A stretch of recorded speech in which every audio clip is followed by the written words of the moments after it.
Hello, welcome back. This is Jeremy. This is Music Fundamentals Lesson 3. We're going to be talking about pitch today. And wouldn't you know it, you always think of the things that you leave out after you are finished. So I just wanted to mention one last musical symbol that you'll see quite frequently. And this is the crescendo and decrescendo sign, or sometimes they're called hairpins. And it basically means this is a change in the dynamic level of the music or the volume. So this means gradually increase the volume at which the music is played and then gradually decrease it. Okay, so on to pitch. So in music, we need a way to talk about the relative nature of sound. Whether a sound is higher than another sound or lower than another sound. And so this perception that we have of sound is called pitch. So pitch talks about how we perceive sound and whether a sound is higher or lower or in between or whatever the case may be. So the way that Western music has developed to talk about this over the centuries is to have a musical alphabet. And it basically just takes the first 7 letters of our alphabet and repeats them over and over again. So it's just a recurring cycle of 7 identifiers, or the 7 letters. So A, B, C, D, E, F, G, so on and so forth. And so an A is always going to be lower than a B in terms of its relative relationship. A B is going to be lower than a C. A G will be higher than an E, and an F will be higher than a B.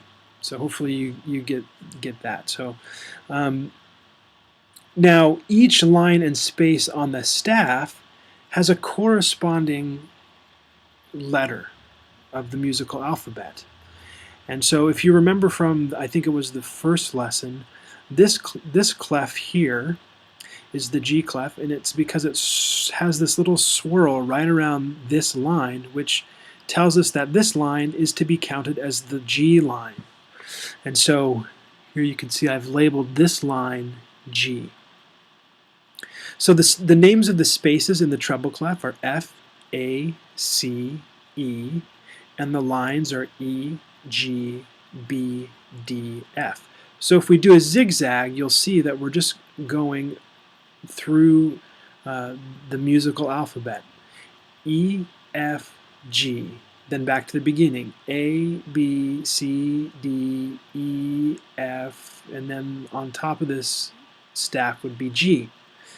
The spaces on the bass clef, and this is sometimes called the F clef because these 2 little dots come on either side of this line right here, which means that this line is to be considered as F, and so here you see I've labeled it F. Well, we have A, the spaces on the bass clef are A, C, E, G, and the lines are G, B, D, F, A. So again, we can do a little zigzag. G, A, B, C, D, E, F, G, A.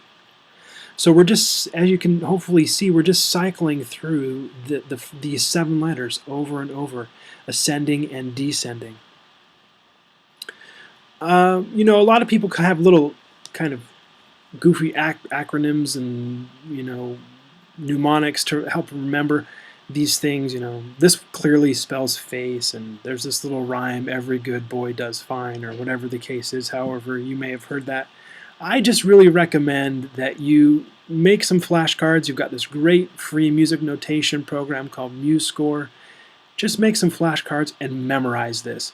If you're serious about being able to read music and to progress in music theory, you just need to take the time and memorize it. So it's just one of those things where you just need to do rote memorization and get it down so that when you look at a certain line or space on the staff, you know what it is. You don't have to think about it. You just know, okay, that's an E, G, whatever the case may be.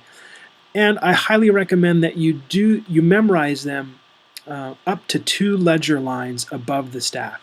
So if you remember, if we need to go above, you can see as I move the cursor up and down, you can see that blue note moving on the ledger lines.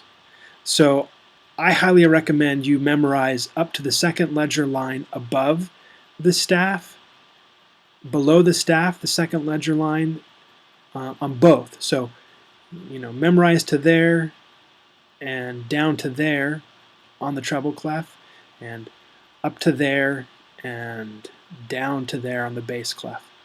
So again, we're going from low sounds to high sounds on the musical staff, and each line or space has its own letter assigned to it, and it just cycles through the musical alphabet.